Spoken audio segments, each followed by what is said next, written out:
अच्छा, कहाँ तक बात हुई थी? कुछ काम दिया था यार। यार ये सैटरडे आते के आधे गायब ही हो जाते हैं यार। वीकेंड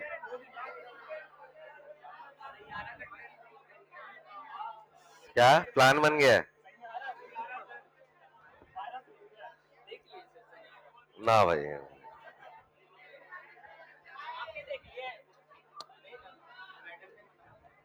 नहीं, उधर से तो बहुत बोला जा रहा है।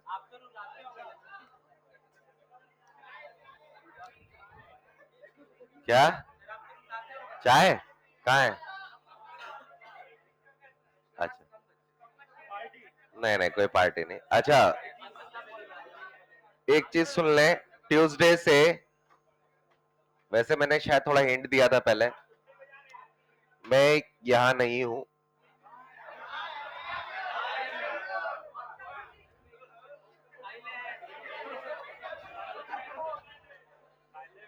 क्या? अरे तुम बदतमीज लोग।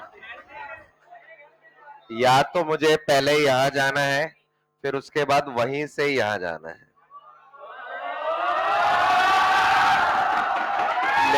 नहीं,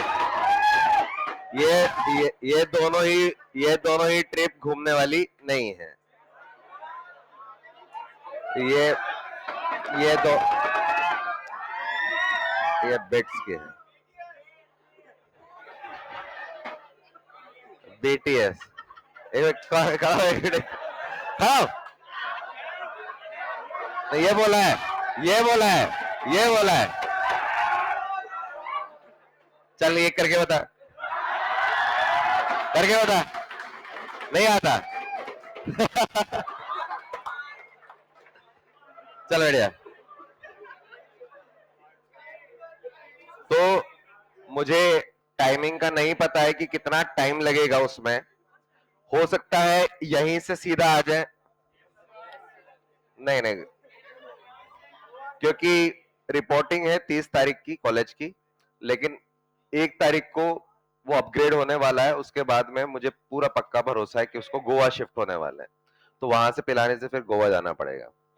और अगर शिफ्ट नहीं हुए तो फिर वहीं से आ जाएंगे। तो अभी मुझे पता नहीं है कि क्या है, इसलिए ट्यूसडे से क्लासेस जो है वो क्लासेस खराब ना हो, क्योंकि हो सकता है 2 दिन के लिए, हो सकता है 5 दिन हो जाए, इसलिए हम नहीं, फिजिक्स ही आएगी। अल्टरनेट क्लास में एआरजी सर और डीएन सर। यहां पर मैकेनिक्स वाला पोर्शन स्टार्ट होगा, है ना। और इधर जो है अल्टरनेट इसलिए चला रहा हूं क्योंकि बीच में मैं भी आ सकता हूं। अल्टरनेट इसलिए चला रहा हूं कि बीच में मैं भी आ सकता हूं, तो वापस से कंटिन्यू कर लेंगे, है ना। और इधर से हमारा स्टार्ट होगा ये यूएनडी, है ना। टॉपिक का लॉ, क्योंकि ये यूएनडी जब सेशन के एंड में होगा तो वहां घास कटती है ना। और तुम्हें पता है इससे 2-3 क्वेश्चन तो आ ही जाते हैं इतने से टॉपिक से, 5 लेक्चर का।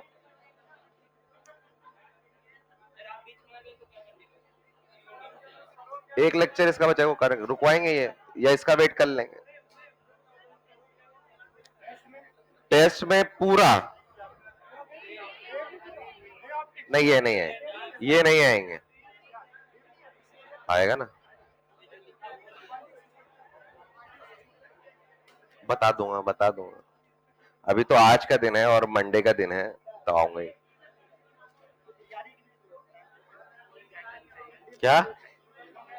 अरे यार रुको यार, क्या बोल रहे हो?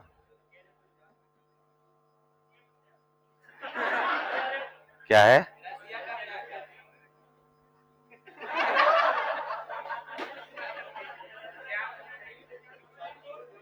क्या?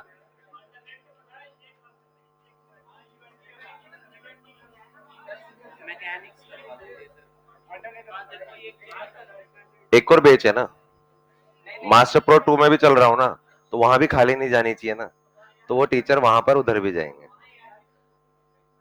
नहीं नहीं, वहां मैं कंटिन्यू करूंगा इसलिए। अरे वो प्लानिंग है, उसके अकॉर्डिंग है कि कोई क्लास खाली ना जाए। फिजिक्स का स्लॉट केमिस्ट्री को नहीं दिया जाएगा। क्योंकि वहां जितने दे दो उतने कम पड़ते हैं। है ना। चलिए भाई, पहले मॉड्यूल पे निकाले, मैंने एक्सरसाइज 1 पूरा बोला था, फटाफट से, कहां तक हम डिस्कशन कर चुके थे?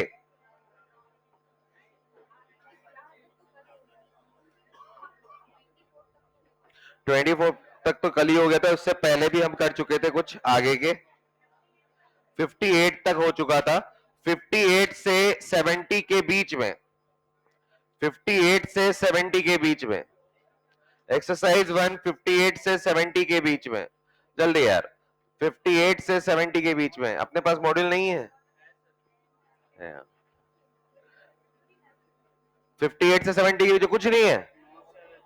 70 से 80 के बीच में 79 बताना जरा यार। 79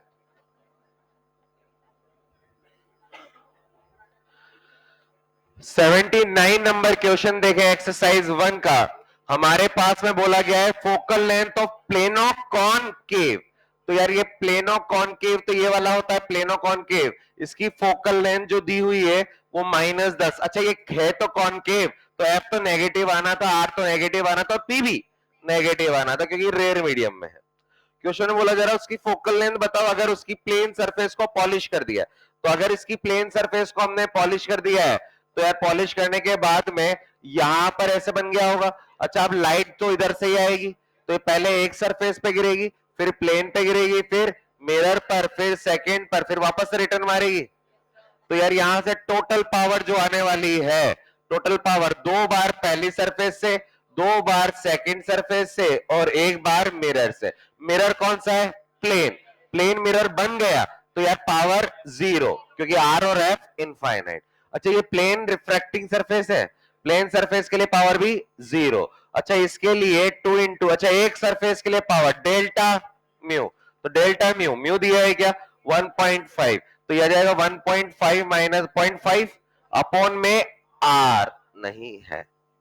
आर कहां है? तो उसने पहली लाइन में कुछ दिया है एफ, इस क्वेश्चन कराया हमने, एफ की वैल्यू दी हुई है तो एफ, अरे कौन है? प्लेनो, तो माइनस में आर बाय म्यू -1, यही तो होता था आर बाय म्यू -1। अच्छा अगर ये दोनों तरफ कॉनकेव होता तो ये 2 आता था, तो यहां से ये गया म्यू -1 कितना आएगा 0.5,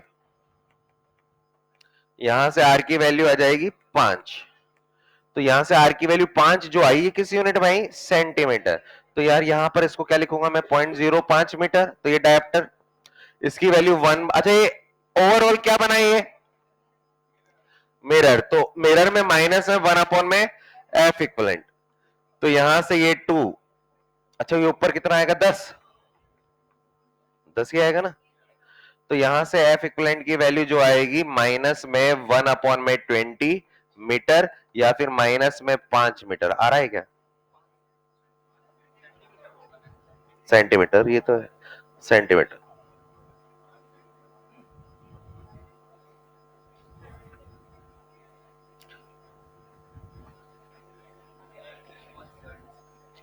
सिक्सटी, यार तुम पहले नहीं बोलते हो ना यार, पहले 70 तक तो पहले निकल गया। 67 देखें,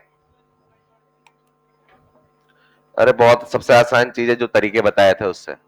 हमारे पास में एक लेंस दिया हुआ है, यहां का रिफ्रैक्टिव इंडेक्स म्यू1 है, इस लाइन के ऊपर का रिफ्रैक्टिव इंडेक्स म्यू2 है और यहां का रिफ्रैक्टिव इंडेक्स म्यू3 है। और क्वेश्चन में बोला जा रहा है कि म्यू2 बड़ा है म्यू1 से और ये बड़ा है म्यू3 से।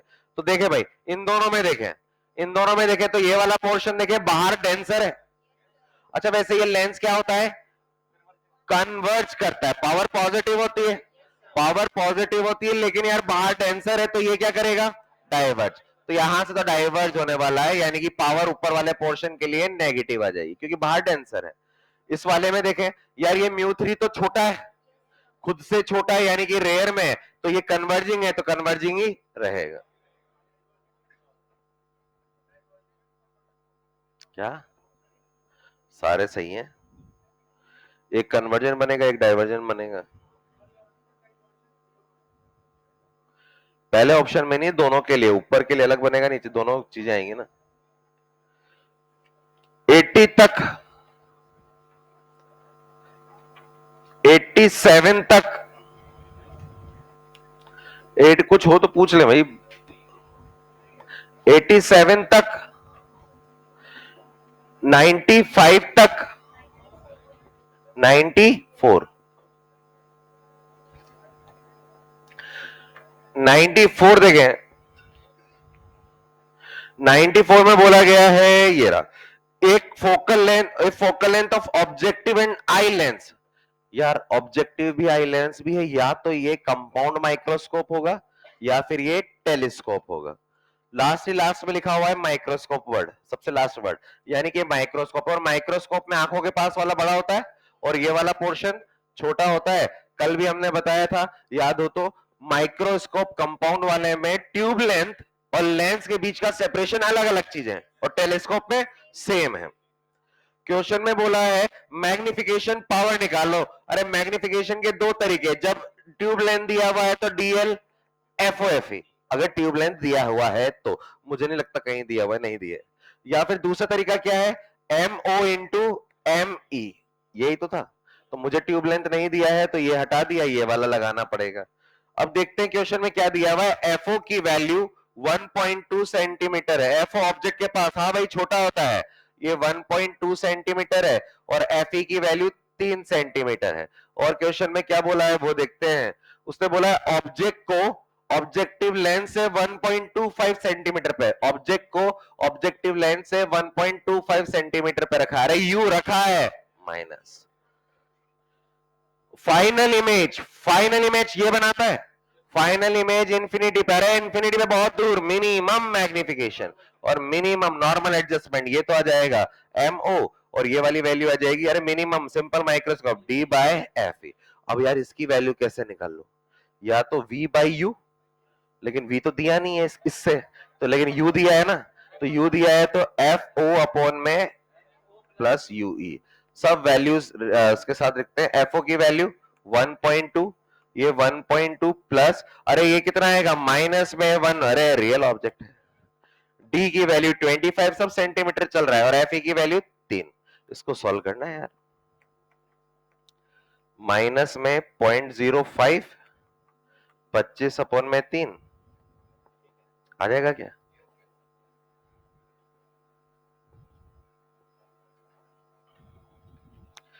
नाइनटी नाइन तक, 88 से 99, 97, 97 में बोला जा रहा है, अच्छा एस्ट्रोनॉमिकल टेलीस्कोप है, पहले देख लिया करो यार क्या है, ताकि हम हमारा रफ डायग्राम बनाना स्टार्ट कर दें, जैसे ऊपर बना है तो उसमें बोला एस्ट्रोनॉमिकल टेलीस्कोप है, तो टेलीस्कोप में आंखों के पास छोटा और बाहर की तरफ बड़ा होता है। इसमें ये आंखों के पास है तो एफ ई, और ये ऑब्जेक्ट के पास है तो एफ ओ। अरे यहां तो ट्यूब लेंथ और डिस्टेंस बिटवीन लेंसेज सेम होती है। अब देखते हैं, उसने बोला है distance between objective lens and eye lens of astronomical telescope is 100 when adjusted for parallel light। Parallel light के लिए मतलब लाइट कहां से आ रही है, इंफिनिटी से, और अगर इंफिनिटी से आ रही है तो पहली इमेज कहां बनेगी, एफ ओ पर। तो उसने बोला है कि मेजर्ड वैल्यू ऑफ मैग्निफिकेशन 19 है, मतलब इसका मैग्निफिकेशन 19 आया है, तो फोकल लेंथ क्या होगा यार। मैग्निफिकेशन तो दो तरह के होते हैं ना, एक minimum F O by F E और एक maximum F O by F E 1 plus fat, ये आया था। अच्छा कुछ बोला है कि कौन सा मैग्निफिकेशन पे काम करूं, लाइट पैरेलल आई है लेकिन कहां जाएगी वो नहीं बोला है, तो फिर मेरे तो दिमाग में मैंने पहले ही बोल रखा है क्लास में, कुछ नहीं तो minimum normal adjustment, normal stress नहीं होता है आंखों में, रिलैक्स होता है, तो रिलैक्स में तो ये आएगा, मतलब उन दोनों फोकल लेंथ का रेशो 19 होना चाहिए। तो दोनों एक दिया, अच्छा दोनों का रेशो 19 कैसे होगा, अच्छा पहला दिया हुआ है 85 और 15, 19 तो नहीं है, अच्छा 95 और 5, 95 और 5 का रेशो 19 है, ये हो सकता है, और किसी का है क्या, नहीं है। तो अच्छा फिर वैसे तो एक ऑप्शन से ही हो गया कि F O by F E 95 by 5, एक दिया है 95 और एक दिया है 5, तो 19 इससे आ गया। एक बार अगर मान लो दो ऑप्शन में हो रहा है ये, जैसे ये वाला काम शायद 99 में दो चीजें चेक करनी पड़ेगी, इसमें हमारे पास में 97 में तो सीधा सम, अच्छा सम करते हैं तो, अच्छा फाइनल इमेज क्या बनेगी, फाइनल कुछ नहीं बोला जा रहा है तो इंफिनिटी पे, final image normal adjustment infinity पे, और इंफिनिटी के लिए ऑब्जेक्ट कहां होती, एफ, तो मतलब ट्यूब लेंथ क्या बनती, F O plus Fe, FO plus Fe अगर 95 और 5 है तो FO प्लस Fe 100, वो ट्यूब लेंथ भी बन गई, मतलब सही है। लेकिन यही चीज अगर 99 में देखें, 99 के अंदर भी हमारे पास में बोला है एक एस्ट्रोनॉमिकल टेलीस्कोप है, मैग्निफिकेशन पावर 8 है, तो कुछ नहीं बोला है कि कौन सा मैग्निफिकेशन है ये, तो मतलब हमारे पास में बाय डिफॉल्ट कौन सा होगा, मिनिमम, और मिनिमम तो FO बाय FE होता है, और वो वैल्यू 8 है, और ये दोनों लेंस जो है उनके बीच का सेपरेशन D या फिर L एक ही होता है, 45 है, यानी कि नॉर्मल मैग्निफिकेशन ये 8, ये कैसे आया होगा FO बाय FE से, तो इन दोनों का रेशो 8 होना चाहिए।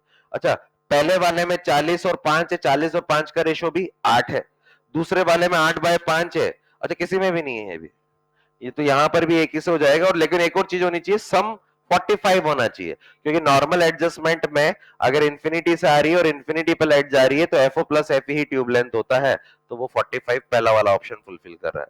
एक्सरसाइज 1 में और कुछ है तो बता दो, मैं कभी अब डिस्कस नहीं करूंगा। एक्सरसाइज 1 में है, नेक्स्ट क्लास में एक्सरसाइज 4 पूरी,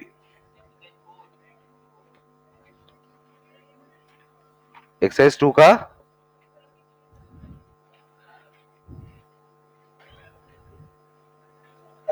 23 वाला। अच्छा चलो मैं ऐसा करता हूं, अभी एक्सरसाइज 2 में कई लोगों को एक क्वेश्चन में वैरायटी में दिक्कत है, जो सिर्फ और सिर्फ फॉर्मूला बेस्ड चलते हैं ना, सिर्फ फॉर्मूला बेस्ड, जिनको ये जिन्होंने मैंने इतनी कहानियां बताई है वो सुनी ही नहीं है, उनसे वो 19 से लेकर 23 वाले होंगे ही नहीं। सबसे अच्छे क्वेश्चन है जेईई मेंस के, बहुत अच्छे क्वेश्चन है, वो होंगे ही नहीं, क्योंकि वो सिर्फ सोचते कि फॉर्मूला क्या लगाऊं, क्वेश्चन पढ़ना ही पसंद नहीं करते। तो 19 एक्सरसाइज 2 का 19 से लेकर 23 तक के क्वेश्चन एक ही क्वेश्चन पर बेस्ड है, बस हम फाइनल आंसर नहीं निकालेंगे लेकिन उनका अप्रोच बता देते हैं कि क्या है। जैसे 19 नंबर देखें एक्सरसाइज 2 में, एस्ट्रोनॉमिकल टेलीस्कोप दिया हुआ है, एस्ट्रोनॉमिकल टेलीस्कोप देते ही मेरे दिमाग में तो आंखों के पास छोटा और दूर की तरफ बड़ा, ये आ गया। अच्छा, इसकी फोकल लेंथ ऑब्जेक्टिव की 140 है, FO की वैल्यू 140 है और FE की वैल्यू 5। हाँ यार, एक वो बड़ा होगा और ये छोटा होगा, ये सब सेंटीमीटर में चलने दो, यहां पर ही हमारे पास में आ गया। उसने बोला है मैग्निफिकेशन पावर कितना होगा, M। अरे टेलीस्कोप में दो तरह के मैग्निफिकेशन, FOV और FOFI 1 प्लस फैट, अब वो कौन सा लगाना है वो सिचुएशन दिखाई डिसाइड करेगा। उसने बोला है व्यूइंग डिस्टेंट ऑब्जेक्ट, यानी कि ऑब्जेक्ट बहुत दूर है, और कहां देखना है उसको, नॉर्मल एडजस्टमेंट में। अरे नॉर्मल एडजस्टमेंट है तो मिनिमम लगेगा, और मिनिमम की वैल्यू FO बाय FE, तो FO बाय FE तो 140 अपॉन में 5, ये आ गया 28। बेसिक सा क्वेश्चन। अब यही क्वेश्चन अगला देखो 20 नंबर बोला है, क्वेश्चन नंबर 19 में final image least distance of distinct vision पर बन रही है, यानी कि मैक्सिमम, तो मैक्सिमम की value FO by FE 1 plus fat, तो ये 1 प्लस फैट, ये बस पूरा टेलीस्कोप समझाने के लिए 4 क्वेश्चन है, तो ये तो 28 आ गया। 1 प्लस फैट FE 5, ये 25, तो ये 1 बाय 5, ये आ जाएगा 28 इंटू 6 बाय 5, कितना आ रहा है 33 समथिंग, 33.6। 21 देखें, अगर 19 नंबर क्वेश्चन में, 19 वो वाला, उसमें कौन सा मैग्निफिकेशन था, मिनिमम, क्यों, नॉर्मल एडजस्टमेंट बोल रहा था, वहां पर बोल रहा है कि वो ऑब्जेक्टिव लेंस और आईपीस के बीच का डिस्टेंस यानी कि D या फिर L निकालना है। क्या ये VO प्लस UE होता है हर जगह, कंपाउंड में चाहे टेलीस्कोप में, वो यही होता है। अच्छा, डिस्टेंट ऑब्जेक्ट मतलब ऑब्जेक्ट कहां है, इंफिनिटी पे, तो उसकी पहली इमेज कहां बनेगी, फोकस पे। नॉर्मल एडजस्टमेंट में फाइनल इमेज कहां बनेगी, फाइनल इमेज, अरे नॉर्मल एडजस्टमेंट मतलब दूर बनता है इंफिनिटी पे, तो ऑब्जेक्ट कहां होगी, FE, तो ये आ जाएगा 140 प्लस 5, 145। और देखें 22 नंबर, वो अब यहां से अच्छा क्वेश्चन स्टार्ट हो रहा है। क्वेश्चन नंबर 19 में जो हमने टेलीस्कोप यूज किया उसका यूज हम 100 मीटर टॉल टावर जो कि 3 किलोमीटर अवे है, यहां इसका यूज हम 3 किलोमीटर, यहां से कितने 3 किलोमीटर मतलब एसआई में 3000 मीटर, यहां पर एक ऑब्जेक्ट को देखना है और उस ऑब्जेक्ट की हाइट कितनी है 100 मीटर, ऐसे क्वेश्चन में बोला है। तो मुझे बताओ what is approximate height of the image, question ध्यान से पढ़ना है। What is approximate height of image of the tower formed by objective lens, telescope नहीं, ऑब्जेक्ट। तो हमें सिर्फ और सिर्फ इससे जो, अच्छा पहली इमेज तो इससे बनेगी, तो इससे बनने वाली इस टावर की इमेज की हाइट बतानी है। अरे ऑब्जेक्ट की हाइट, इमेज की हाइट, ये तो मैग्निफिकेशन है, लेकिन ना तो मिनिमम ना मैक्सिमम, क्योंकि टेलीस्कोप पूरा यूज नहीं हो रहा है, सिर्फ एक लेंस यूज हो रहा है। तो एक लेंस जो यूज हो रहा है, तो ऑब्जेक्टिव के लिए, ये ऑब्जेक्टिव लेंस के लिए तो नॉर्मल लेंस है ना, ऑब्जेक्टिव तो नॉर्मल कॉन्वेक्स लेंस है, तो इसके लिए एफ अपॉन में एफ प्लस यू। अच्छा एफ कितना है 140 सेंटीमीटर, तो 1.4 मीटर बोल दूं, क्योंकि उधर से यू कितने में है मीटर में, 3 किलोमीटर मतलब मीटर में, ये वाली वैल्यू 1.4 मीटर और ये माइनस में 3000, ये वाली वैल्यू आया एम और इसकी वैल्यू एच आई अपॉन में एच ओ, तो ये दिया हुआ 100 मीटर, तो ये आ जाएगा जो भी आना होगा, ठीक है। ये आया हमारे पास में 22। 23 देखें, इन क्वेश्चन नंबर 22,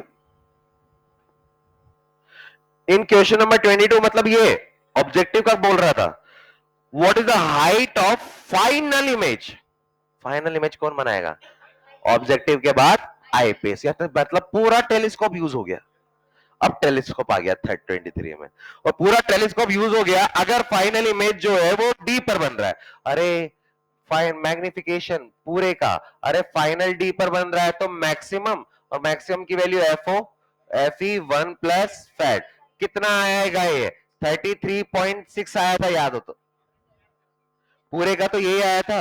अच्छा ये मैक्सिमम क्यों लगाया, उसने बोला है कि फाइनल इमेज डी पर बने, पूरा टेलीस्कोप क्यों लगाया, क्योंकि वो बोल रहा है पूरी इमेज फाइनल इमेज की हाइट, तो फाइनल इमेज में तो दोनों लेंस काम आ गए होंगे। अच्छा ये वाली वैल्यू फाइनल हाइट अपॉन में ऑब्जेक्ट की हाइट, ये 100 ऐसे इस तरह से आ जाए, नियरली पूछा लगभग में जाएगा।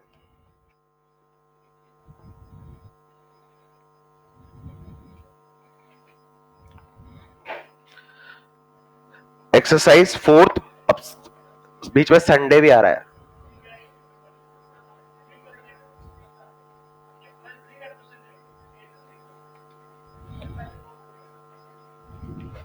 एक्सरसाइज 3 में क्या आ गया ऐसा,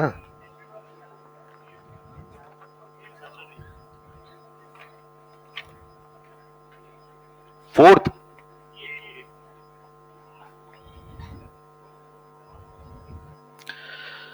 ये तो मैंने बताया था ना नोट में अंदर, a ray of light incident from outside on a glass sphere surrounded by air, मतलब एक ग्लास स्फीयर है उस पर लाइट इंसिडेंट हो रही है, दिस रे में suffer total internal reflection at second interface. अरे गोले में कभी टीआईआर नहीं होता है, अगर आई से अंदर आर हुआ तो अंदर रेडियस रेडियस बराबर है, तो आर से हमेशा आई ही होगा, यानी कि लाइट बाहर ही जाएगी, गोले के अंदर कभी टीआईआर नहीं हो सकता। लेकिन फिर हमने रेनबो पढ़ा, रेनबो के अंदर वो टीआईआर नहीं, सिर्फ इंटरनल रिफ्लेक्शन था, टोटल इंटरनल नहीं था। सेकंड बोला जा रहा है इफ, तो ये तो पहला ही गलत हो गया, if a ray of light goes from denser to rare it bends away from the normal, सही है, क्या दिया है, ऐसा कोई ऑप्शन नहीं है ना, जब पहला गलत 4 ऑप्शन में देखो ना, ये वो ऑप्शन नहीं है। अच्छा अगर यही नीट में आता, ये पुराने डर्रे पे चल रहे हैं सारी जगह, आजकल नीट पे तुमने देखा होगा पिछले कितने साल आ जाए, उसमें कभी भी अब वो एक्सप्लेनेशन वाला क्वेश्चन नहीं देता है, या तो दोनों सही दोनों गलत, पहला सही दूसरा गलत, दूसरा सही पहला गलत, ऐसा कुछ आता है, ऐसे ऑप्शंस बनते हैं, तो वहां एक्सप्लेनेशन के बंद हो गए। तो अगर ये नीट में आता तो मैं बोलता पहला गलत है और दूसरा सही है। लेकिन ये जो हमारे पास में मेन क्वेश्चन दिए हुए हैं कि कौन चार ऑप्शंस के पहले वाले, उसमें ऐसा कोई है ही नहीं जिसमें पहला गलत और दूसरा सही है। तो ऐसा सिखाया जाता है कि अगर पहला गलत है और वो ऑप्शन है ही नहीं तो फिर दोनों ही गलत लिखने पड़ेंगे हमें। और क्या बोल रहे थे तुम इसी का?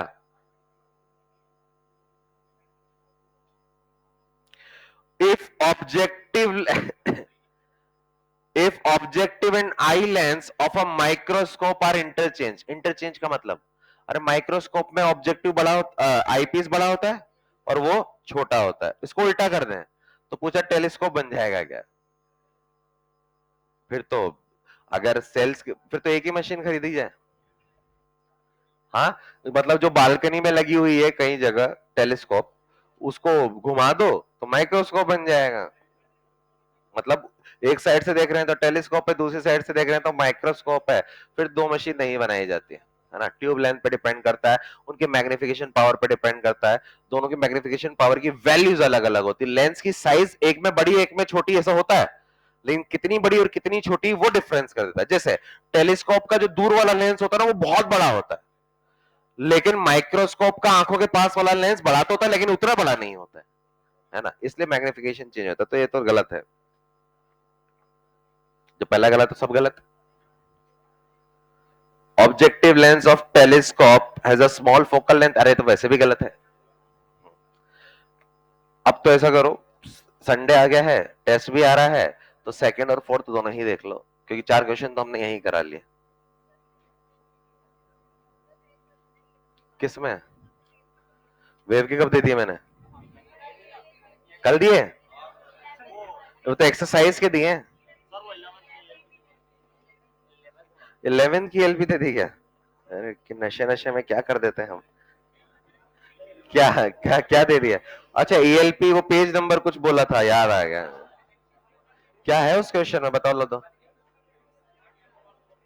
अरे 11th वाली, लोग 12th की नहीं ला रहे हैं, तुम 11th की एलपी ले आए हो। कुछ लोग तो अपने नोट्स नहीं ले आ रहे हैं, पेज फाड़ फाड़ के लिख रहे हैं। फिफ्थ, फिफ्थ वाला, ईएलपी 4 का फिफ्थ वाला। देखो भाई क्वेश्चन ध्यान से पढ़ो, क्योंकि मुझे लगता है इंटरफेरेंस वाला पार्ट हम इस तरह से पढ़ाते हैं कि कितना ही टफ क्वेश्चन आ जाए, अगर रीडिंग बहुत अच्छी होती है तो कुछ टफ क्वेश्चन को किया जा सकता है। ये मुझे अपने आप पे भरोसा है कि यार वो, अब इसको तुम्हें बताना है क्या क्या हो रहा है। There is a destructive interference, मतलब मिनिमा बनेगा, मिनिमम, मिनिमम बनेगा। तो वहां पर अच्छा ये कब बनता है डिस्ट्रक्टिव? या तो एंगल पता चल जाए या फेज डिफरेंस पता चल जाए, पाथ डिफरेंस पता चल जाए। अच्छा किस एंगल पर बनता है? पाई, 3 पाई, 5 पाई, या फिर पाई की जगह अगर पाथ लेके तो λ/2, 3 λ/2, 5 λ/2, बस यहां बनता है, इसके अलावा और कहीं नहीं बनता। उनकी दोनों की वेवलेंथ सेम है लैम्डा, अरे लैम्डा सेम है, कोहेरेंट है, इंटरफेरेंस करते शायद तो करेंगे, तभी तो उसे बोलिए डिस्ट्रक्टिव है। Coming out from 2 points in different path, coming from 2 different path at a point, किसी एक पॉइंट पर मिल रहे हैं, to get maximum sound or constructive interference at a point, the path of one wave is increased by, अब अभी तो मैंने बोला ही नहीं, अभी तो मैंने समझाया कहां, मैं कहा मैं समझाया क्या रे? हाँ वेट कर रहे हो ना तुम तो। हाँ, हमारे पास में एक पॉइंट पी है, यहां पर दो सोर्स से आने वाली लाइट क्या कर रहा है? Destructive interference. अब डिस्ट्रक्टिव इंटरफेरेंस किस किस पाथ, अच्छा लैम्डा लैम्डा का गेम है शायद, तो मैं पाथ पे ही बात करता हूं। डिस्ट्रक्टिव कहां कहां हो सकता है? λ/2, 3 λ/2, 5 λ/2, ऐसे चलता रहेगा गाड़ी। चाह रहा है क्वेश्चन में, हम चाहते हैं कि उस पॉइंट पर कंस्ट्रक्टिव इंटरफेरेंस हो, यानी कि मैक्सिमा हो, और कंस्ट्रक्टिव हो तो क्या बन जाए? λ, 2 λ, 3 λ। अच्छा लैम्डा मतलब वो पाथ, ये पाथ डिफरेंस, ये पाथ डिफरेंस ही तो है। तो वो पूछ रहा है कि एक पाथ की लेंथ को एक किसी एक को बढ़ाना है, कितना बढ़ाऊं? अरे इसको बढ़ाना है, कितना बढ़ाना चाहिए? एक को λ/2, इधर से बढ़ाना है λ/2, इधर से बढ़ाना है लैम्डा, तो λ/2 बढ़ा दो, तो मिनिमा से मैक्सिमा बन जाएगा उस जगह पर, उसी पॉइंट पर। ये क्वेश्चन है शायद। एक और है, क्यों दे दिया मैंने ये? फोर्थ वाला, दो साउंड वेव दी हुई है, साउंड का इंटरफेरेंस है, हम पढ़ रहे हैं लाइट का, लेकिन वो साउंड में भी काम आएगा। साउंड का इंटरफेरेंस, साउंड की इंटेंसिटी दो दिया हुआ है, 2 और 3, ये दो वेव है साउंड की, 2 और 3 है, एक पॉइंट पर मीट कर रहे हैं to produce resultant intensity of 5। अरे ये दोनों मिलकर 5 बना रहे हैं। तो क्वेश्चन में पूछा जा रहा है फेज डिफरेंस एंगल कितना होगा?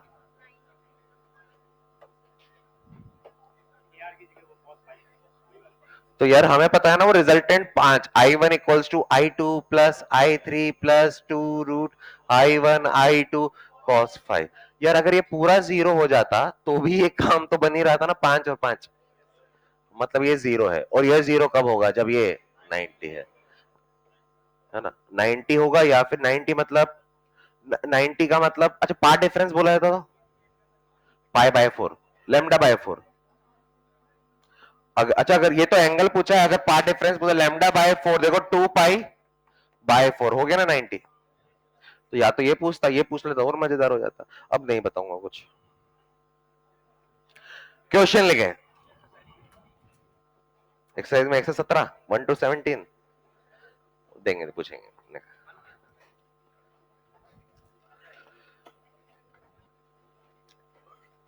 To light waves, two light waves having intensity, having intensity 4i and 9i, 4i and 9i superimposed at point P and Q,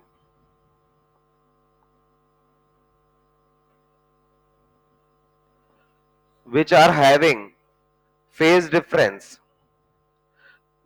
superimposed at point P and Q, which are having phase difference 4 pi and pi by 2 respectively।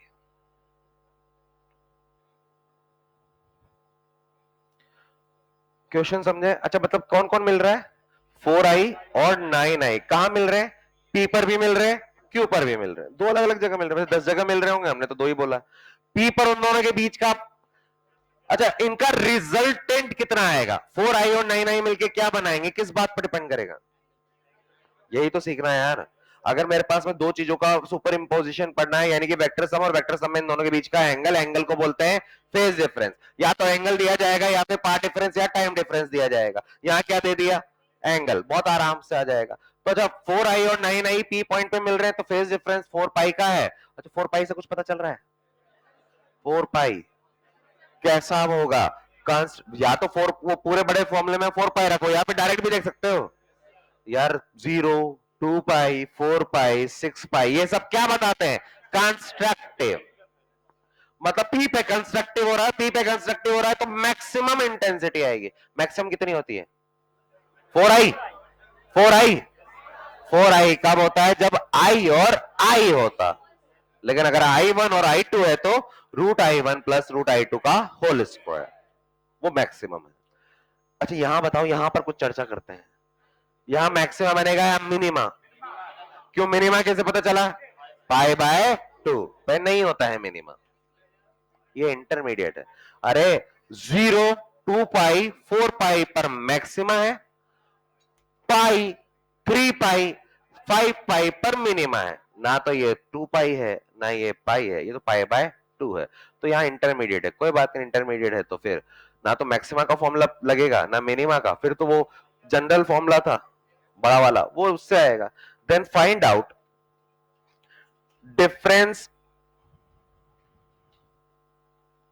of resultant intensity at point P and Q. Find out resultant of, sorry, difference of resultant intensity at point P and Q.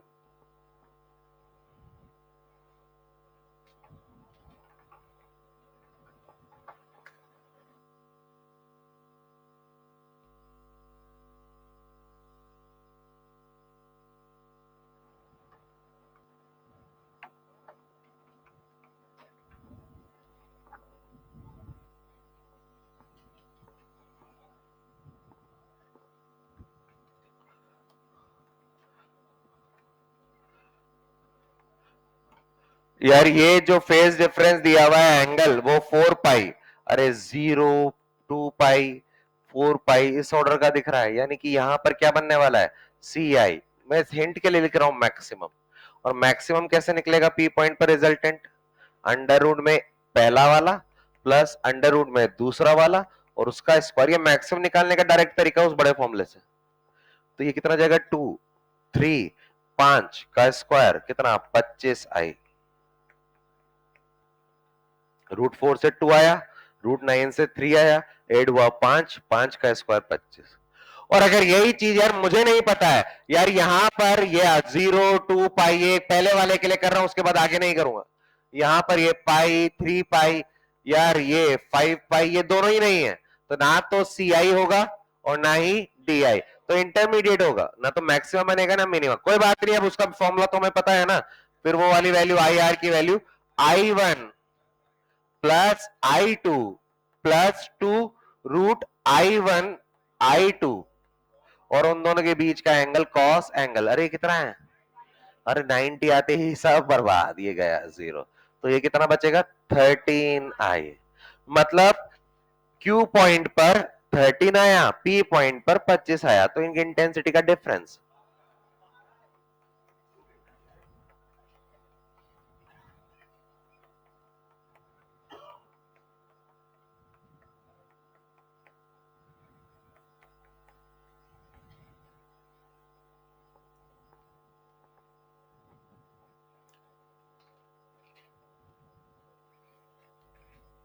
क्यों मैं पीछे क्यों बैठ गया आज, पीछे क्यों बैठ गए तुम सब हैं?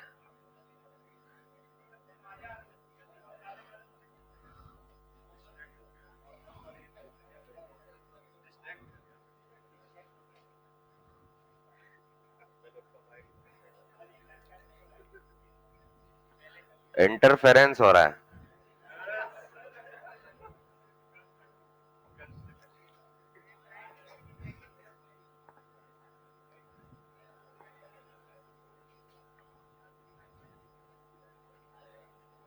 अगला प्रश्न,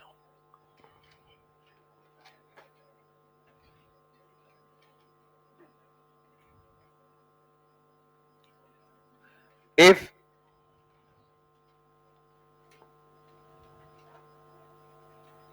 maximum intensity of light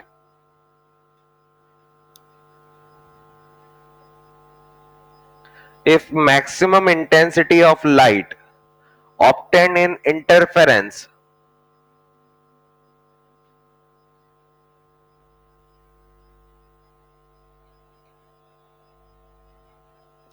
अच्छा, मैक्सिमम इंटेंसिटी इंटरफेरेंस में कब मिलती है, कंस्ट्रक्टिव, और वो कब होती है, हमेशा जहां पर फेज एंगल 0, 2 पाई, 4 पाई, 6 पाई, या फिर 0 path difference 0 lambda, 2 lambda, 3 lambda order का हो, ये पता होना चाहिए। नहीं बार बार एक दो बार पढ़ लेंगे तो अपने अप्रोच आ जाएगी कि कहीं लगाना है, वरना तो वो दिमाग में आता है कि कहां से स्टार्ट करूं क्वेश्चन, वो पता नहीं चल पाता। Then find out intensity of resultant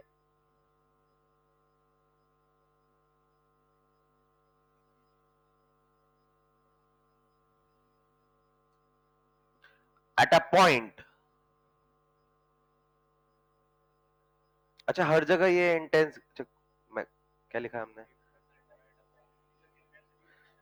पूरी लाइनें लिखी यार, बीच में बोलने लग जाता हूं तो। If maximum intensity of light obtained in interference is capital के, इज कैपिटल के, मतलब रिजल्टेंट की वैल्यू कितनी है, वो मैक्सिमा की के।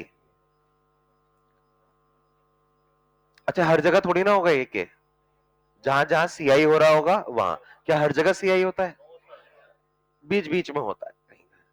Then find out intensity of resultant at a point where, पहला क्वेश्चन, फेज डिफरेंस इज 2 पाई,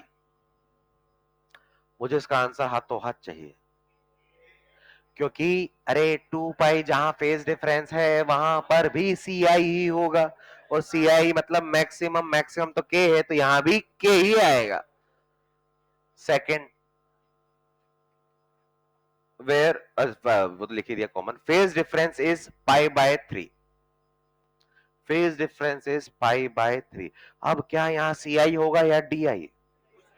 ना तो सी आई, पाई बाय 3 तो कोई रेंज में नहीं दिख रहा है, तो ये इंटरमीडिएट। ठीक, अच्छा क्या मैक्सिमम दिया है और किसी भी पॉइंट पर निकालने का तरीका पता है क्या? I equals to I maximum cos square angle by 2, कल डिराइव किया था। मैक्सिमम दिया और किसी भी पॉइंट में निकालना तो वो काम कर सकते हैं। Third, path difference is lambda by 4, के के path difference is lambda by 4। करो इसको।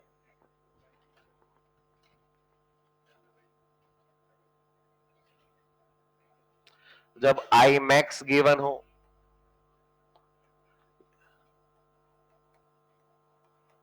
तो किसी भी पॉइंट पर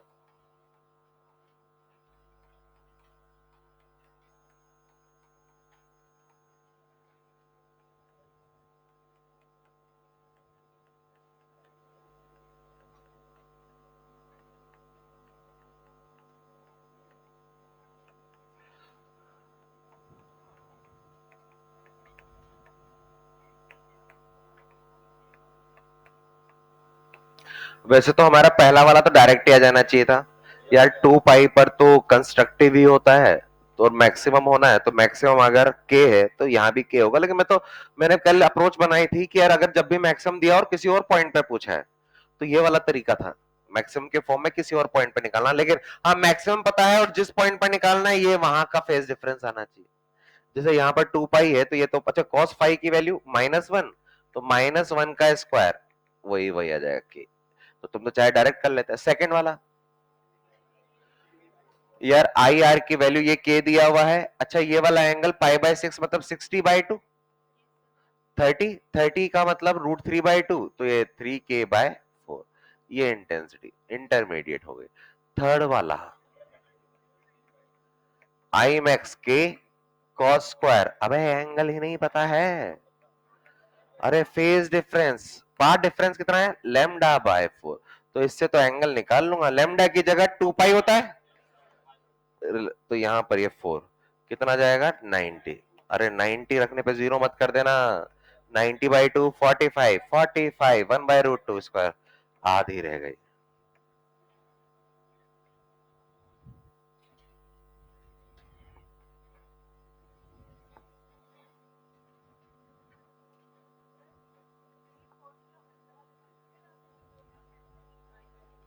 देखो हम आगे जाकर वाईडीएससी पढ़ेंगे, ये सारे क्वेश्चन वाईडीएससी के ही हैं, है ना, वाईडीएससी में मिलेंगे तुम्हें। लेकिन वो वाईडीएससी भी एक्चुअल में इंटरफेरेंस है ना, तो हम वहीं का काम अभी पहले ही करने लग गए थोड़ा स्टार्टिंग में।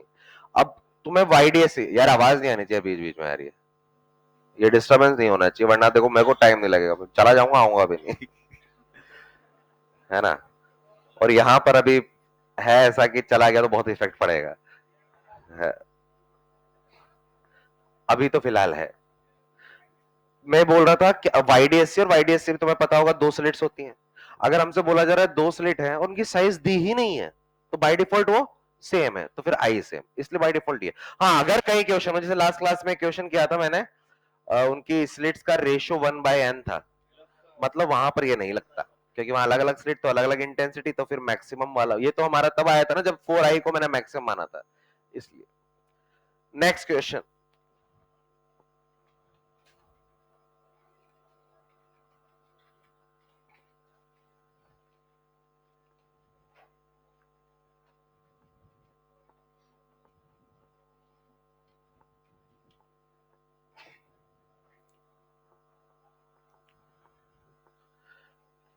हमारे पास में ये बहुत फेमस क्वेश्चन है, कुछ लोगों को इसके आंसर भी पता होंगे। 2 सोर्स दिए हुए S1 और S2, ये उसमें भी आएगा, क्लास 11 के वेव में सेम क्वेश्चन आएगा, और इन दोनों के बीच का जो गैप है वो है 4 लैम्डा, रटा हुआ है ना, वो 3 लैम्डा था इसलिए 12 है, ये 4 लैम्डा है 16 आएगा।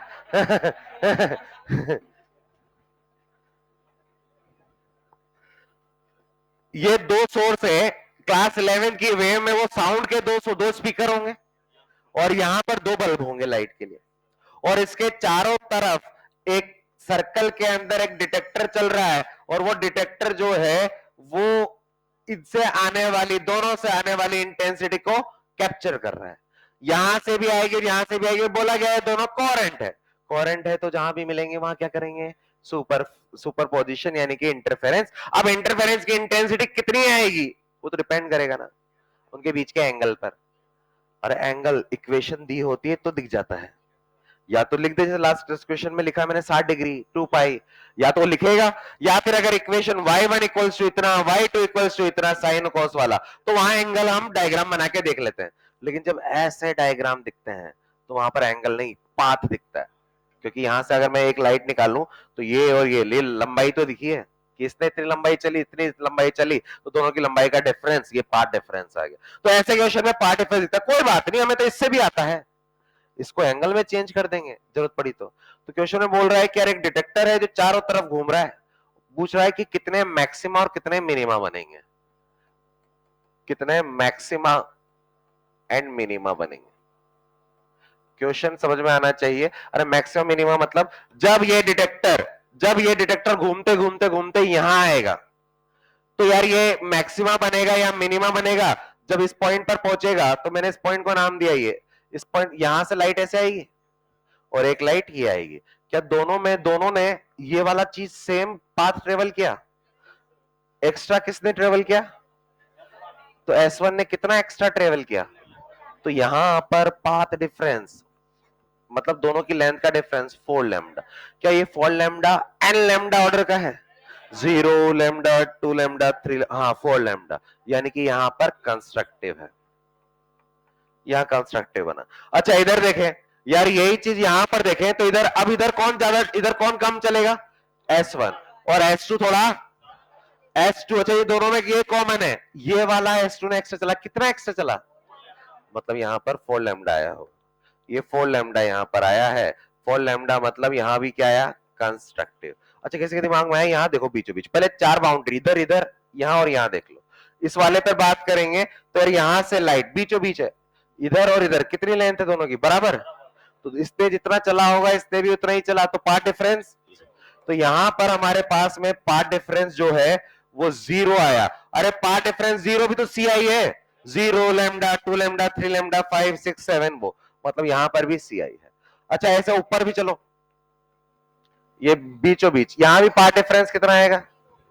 यहां भी पार्ट डिफरेंस 0 है, तो यहां पर भी क्या है? सी आई। तो हमारे पास में ऐसे क्वेश्चन में इधर का left extreme right extreme, left right extreme, upper और डाउन, ये कंस्ट्रक्टिव आ गए। अब यहां पर कुछ चीजें देगा, अब मैं डिस्ट्रक्टिव कंस्ट्रक्टिव में और बात कर रहा हूं, ध्यान सुनो। अच्छा ये लैम्डा, ये कितना है? 4 लैम्डा, यहां कितना है?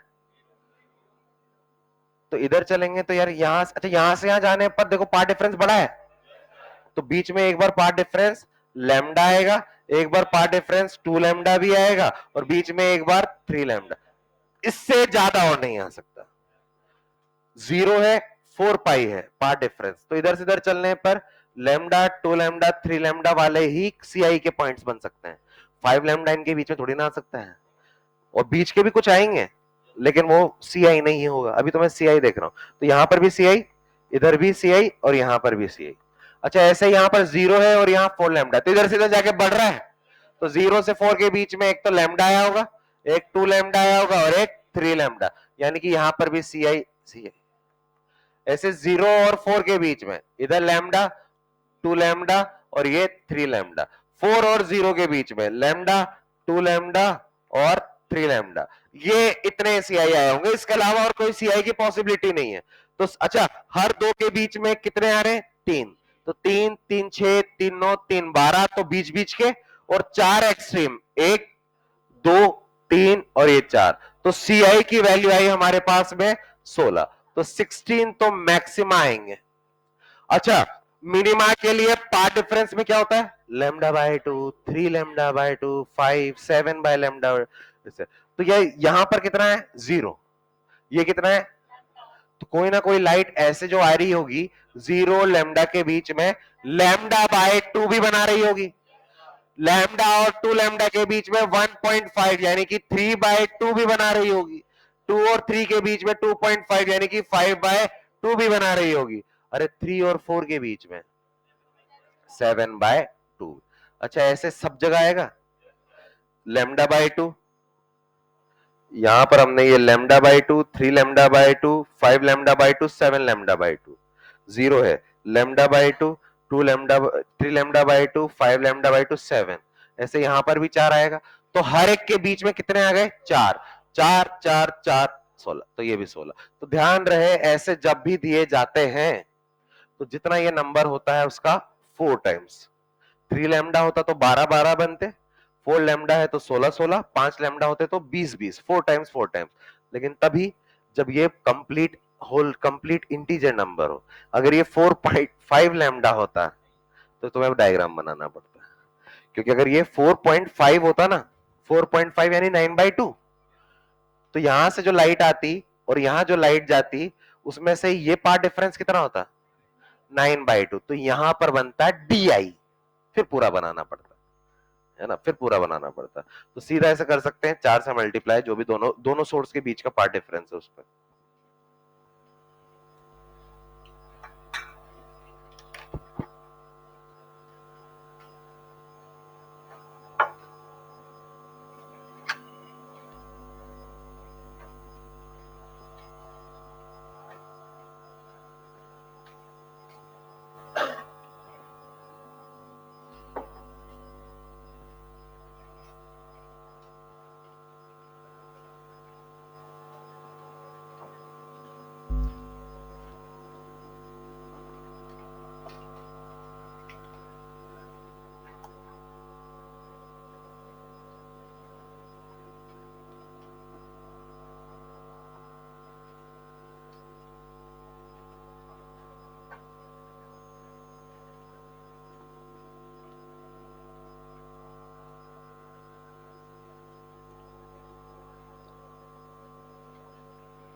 लिख लिया?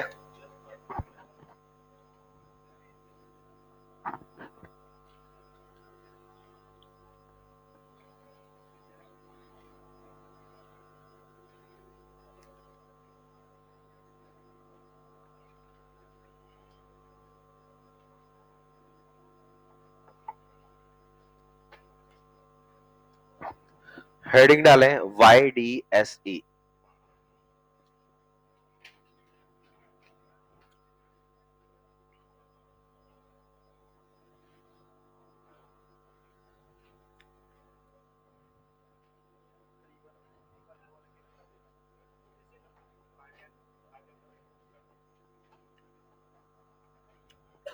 अगर ये 4.5 होता तो यहां का पार्ट डिफरेंस 4.5 लैम्डा आता। 4.5 मतलब 9/2। तो यहां क्या बनता? डिस्ट्रक्टिव। यहां क्या बनता? डिस्ट्रक्टिव। यहां क्या बनता, यहां तो बराबर ही चल रहा है, 0 ही आएगा, तो कंस्ट्रक्टिव यहां भी कंस्ट्रक्टिव। तो यहां बन रहा है 0 और यहां बन रहा है 4.5। तो 0 और 4.5 के बीच में एक लैम्डा, 2 लैम्डा, 3 लैम्डा और 4 लैम्डा, मतलब 4 आएंगे यहां पर कंस्ट्रक्टिव, 4 आएंगे इधर, 4 आएंगे इधर, 4 आएंगे इधर, तो कितने हो गए, 16, 17 और 18। अब DI तुम बीच में देख लेना।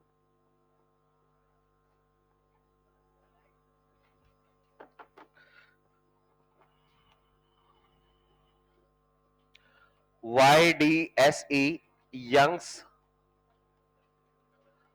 double slit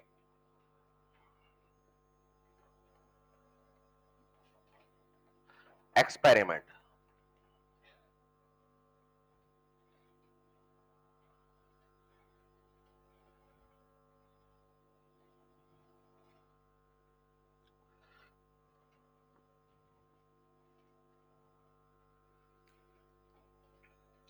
इसमें एक लाइन, फिर बाकी पूरा इसका सेटअप देखेंगे। Light is wave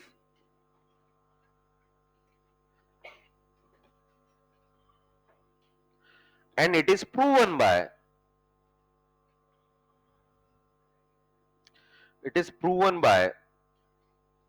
scientist Young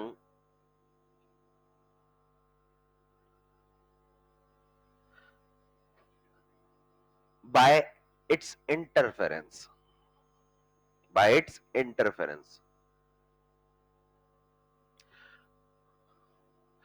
एक लाइन का आंसर दो।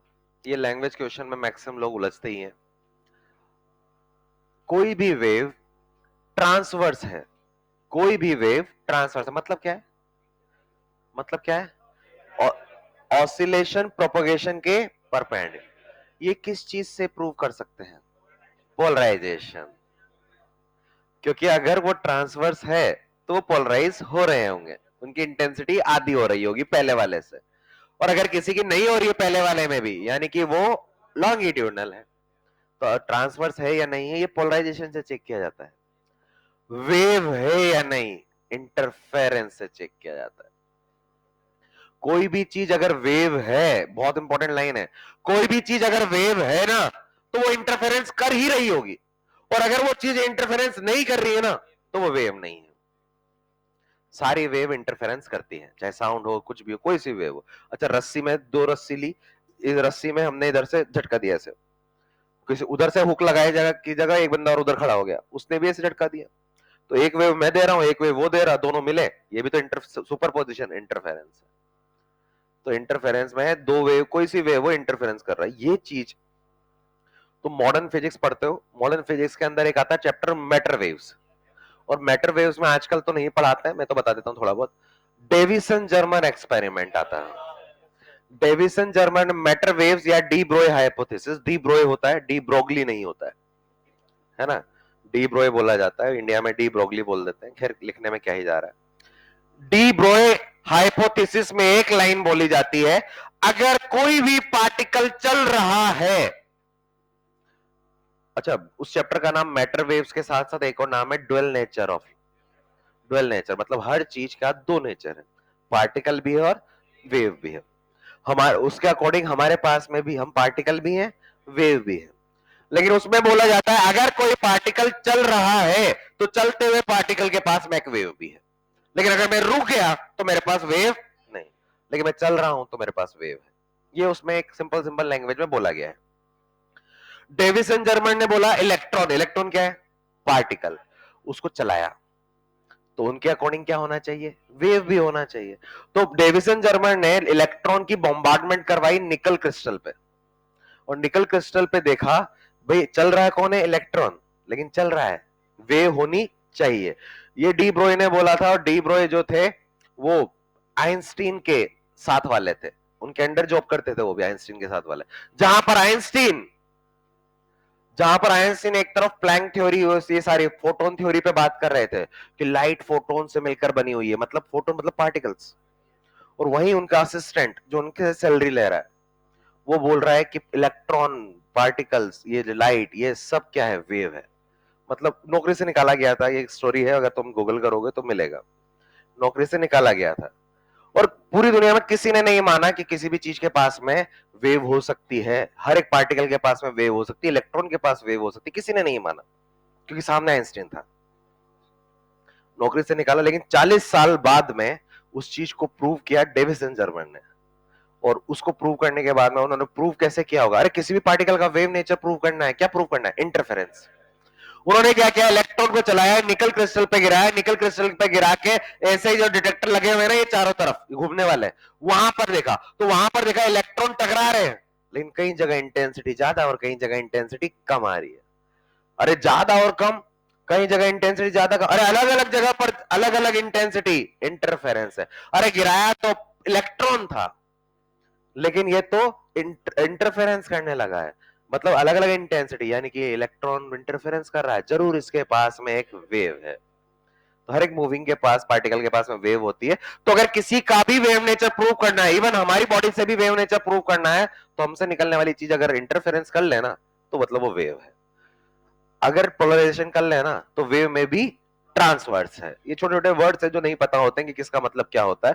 और एक मॉड्यूल के अंदर भी एक क्वेश्चन है जो मैक्सिमम लोग उसको गलत कर देते हैं कि सर इसमें तो अलग ही आंसर आना चाहिए। ये अप्रोच रखेगा तो रखेंगे तो सही हो जाएगा। तो ये तो हमने लिख दिया, ये पहली चीज तो क्या है। अच्छा, इसका सेटअप देखना पड़ेगा कि क्या सेटअप था, और बहुत बड़ा टॉपिक है, इजी भी है, ध्यान से सुने तो सारे क्वेश्चन हो सकते हैं। हमारे पास में ये है डबल स्लिट, यानी कि 2 स्लिट्स है, यहां पर एक सोर्स। अच्छा, इंटरफेरेंस के लिए तो क्या चाहिए, कोहेरेंट सोर्स। कोहेरेंट सोर्स दो अलग अलग से नहीं बनाए जाते, एक ही से बनाया जाता है, या तो एम्पलीट्यूड के डिवीजन से या वेव फ्रंट के डिवीजन से, वाईडीएससी में वे। तो यहां पर हमारे पास है ये वेव फ्रंट आया, इससे ये जो लाइट आगे गई वो यहां पर ऐसे वेव फ्रंट में डिवाइड हो गया। अरे यहां पर हमने बनाया है एक स्क्रीन, ये स्क्रीन जहां पर लाइट आएगी, यहां से देखने पे लग रहा है वो सोर्स नहीं है, सोर्स ये है। इस सोर्स को नाम दिया S1 और इस सोर्स को नाम दिया S2, जो यहां से आने वाली लाइट है। मेन वो सोर्स था, वहां से ये बन गए।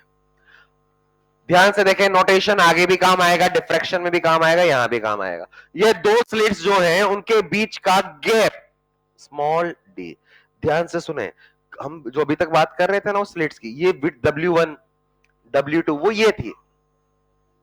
अगर ये दोनों कुछ नहीं बोला जा रहा है तो इनकी साइज बराबर होगी, और अगर साइज बराबर है तो दोनों से लाइट भी सेम इंटेंसिटी की निकलेगी। और अगर ये भी आई निकला, ये भी आई निकला, अच्छा अब जहां पर मिलेंगे वहां क्या बनने वाला है, ये डिपेंड करेगा उन दोनों के बीच का एंगल।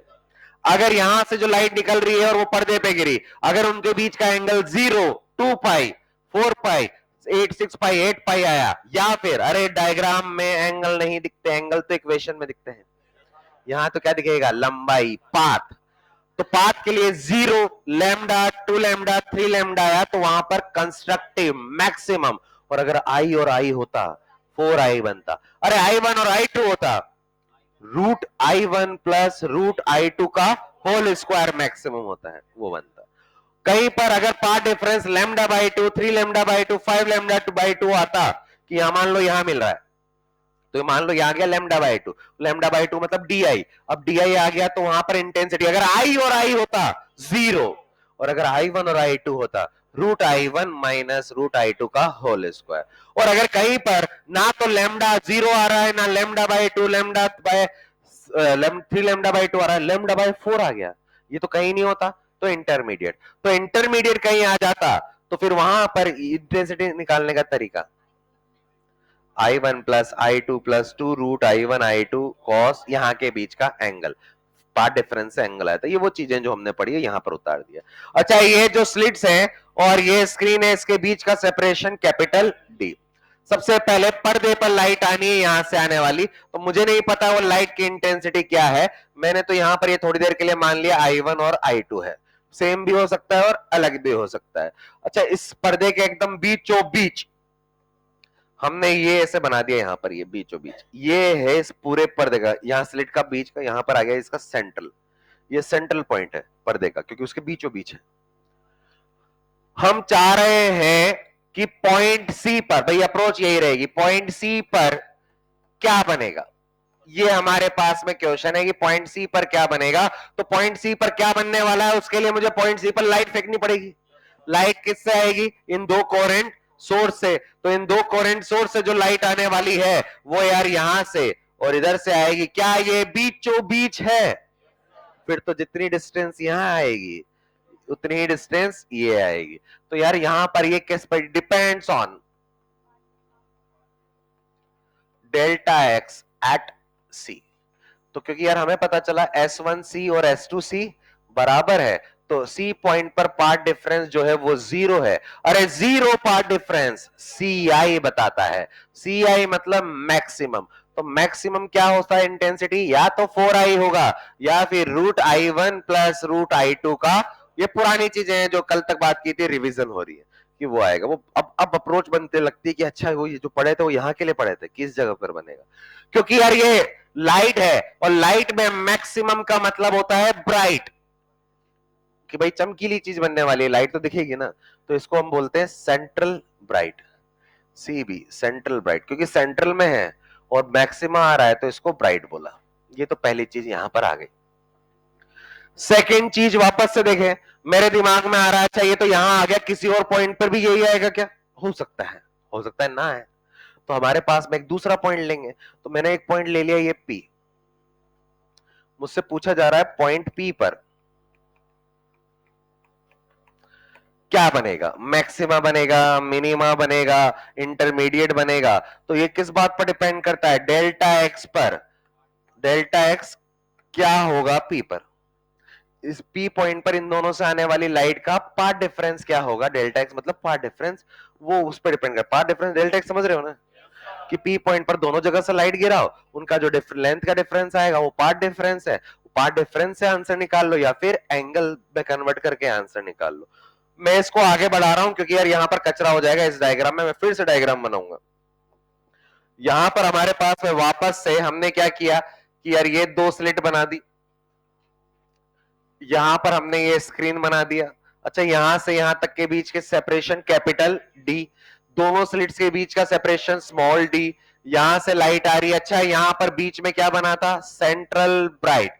लेकिन मैं चाह रहा हूं कि यार यहां का नहीं देख के इस P पॉइंट पर क्या बनेगा। तो P पॉइंट पर बनाने के लिए मुझे लाइट को वहां फेंकना पड़ेगा। लाइट एक बार यहां से आएगी और एक बार ये यहां से आएगी। ये अब इन दोनों के बीच में देखना है, इसको क्या नाम दिया, S1 और ये S2।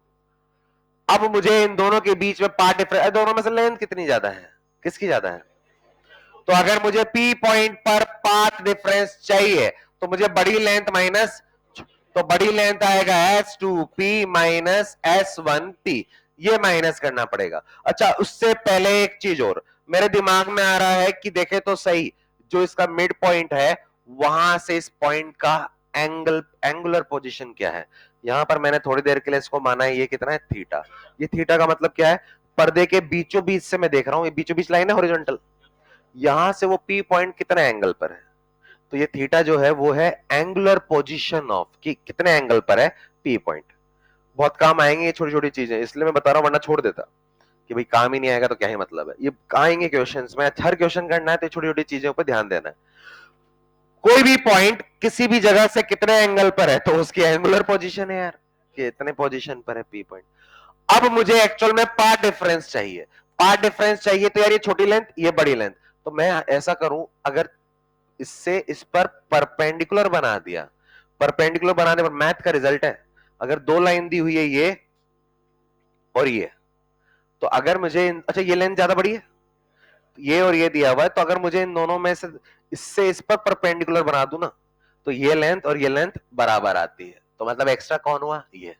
तो अगर मैंने यहां पर बनाया तो ये आया हमारे पास में पाथ डिफरेंस एक्स्ट्रा।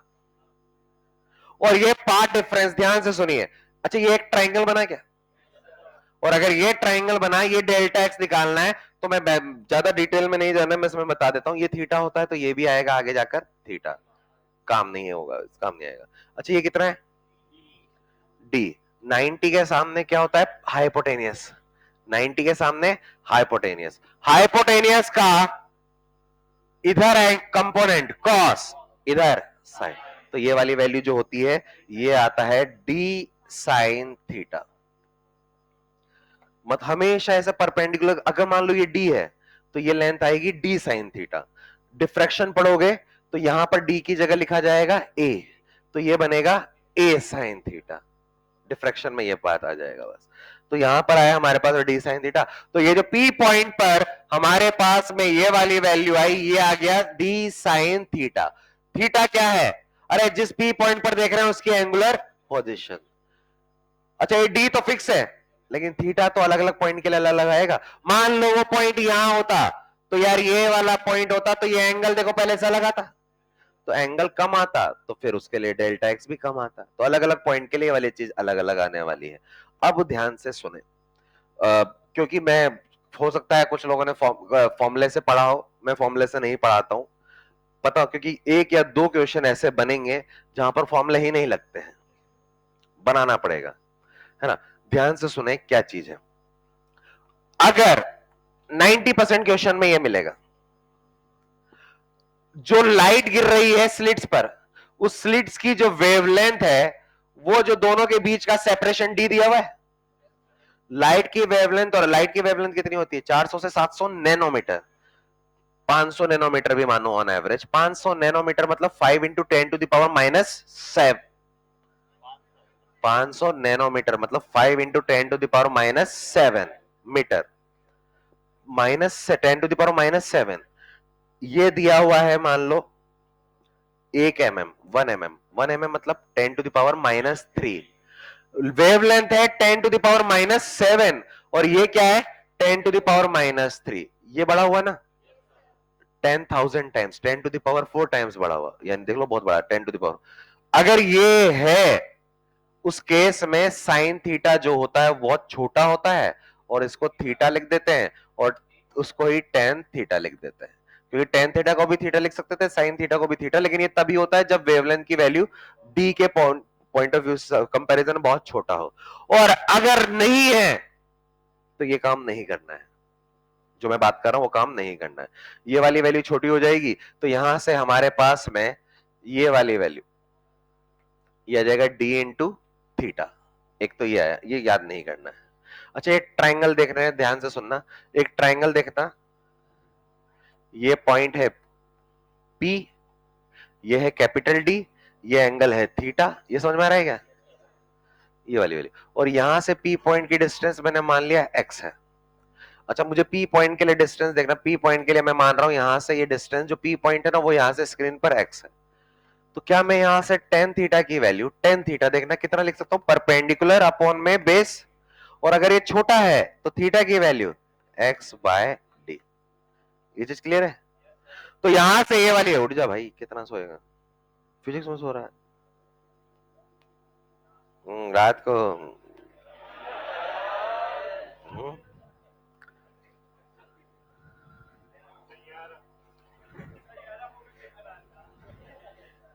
और तू इसको देख रहा था तब, जब ये मूवी देख रहा था तुम इसको देख रहे थे।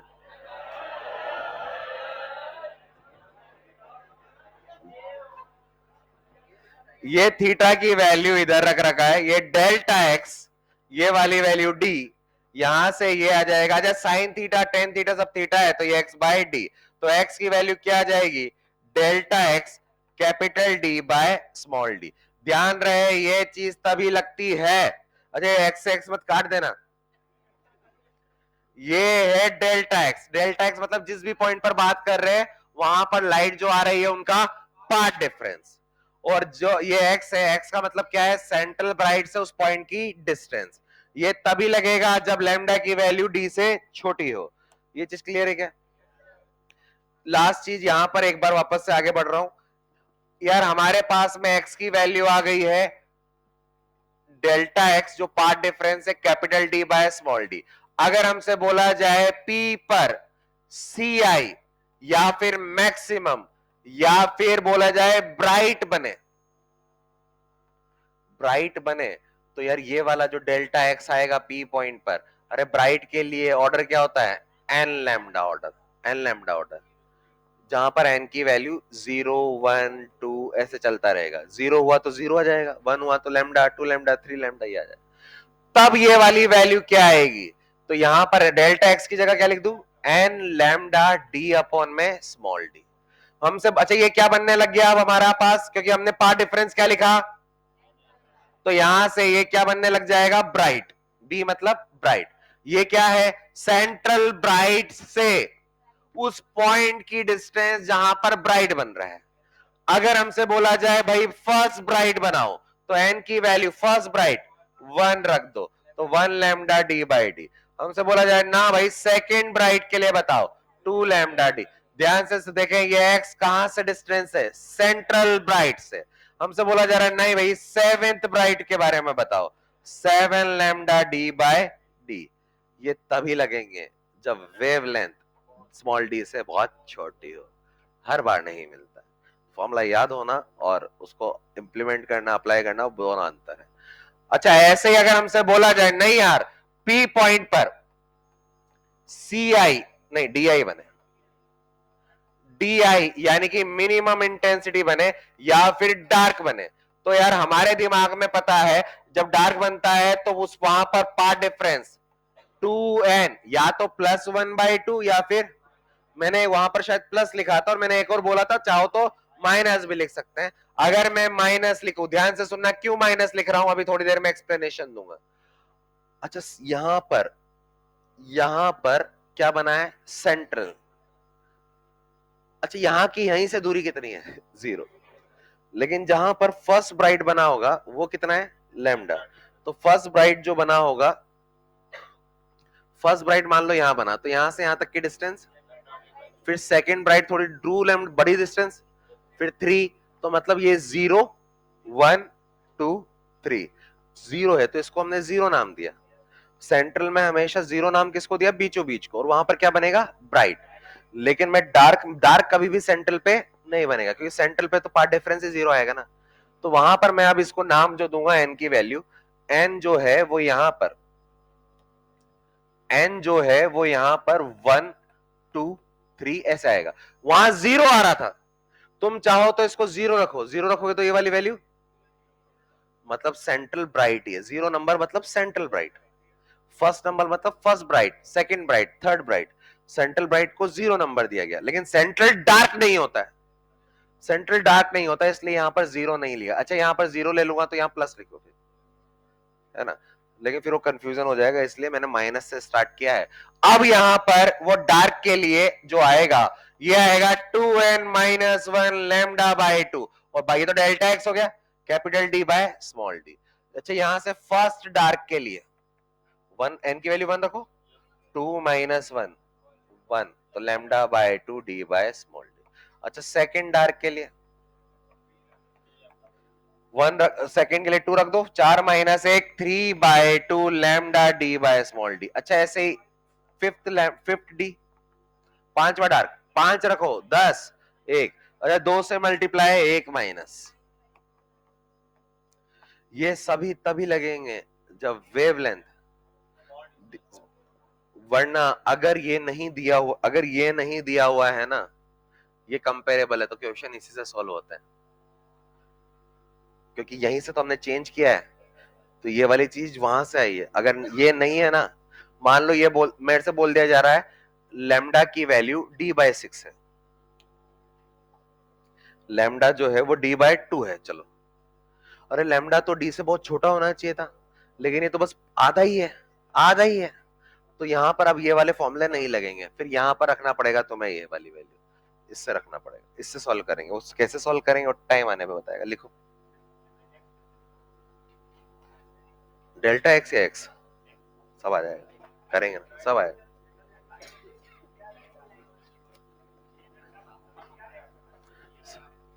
क्या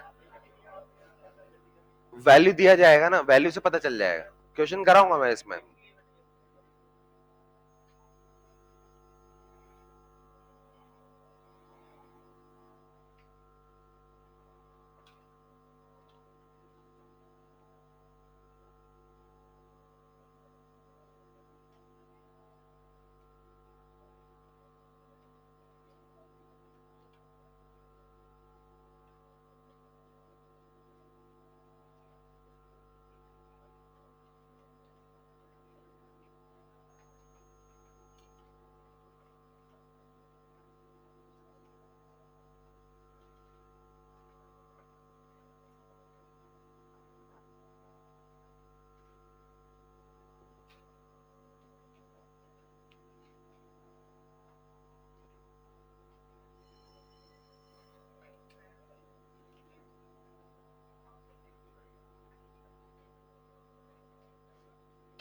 ELP देना।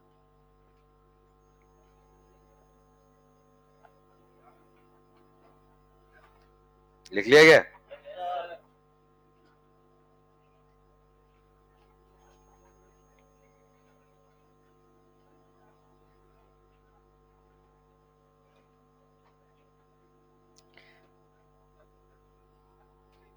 लिख लिए? बढ़िया है क्या?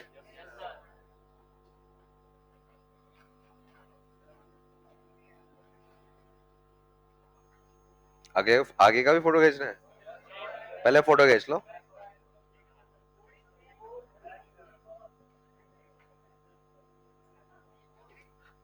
हम दूर हट जाते।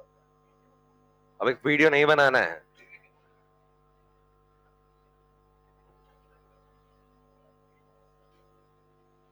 अभी तो एक और फोटो खिंचवाएंगे।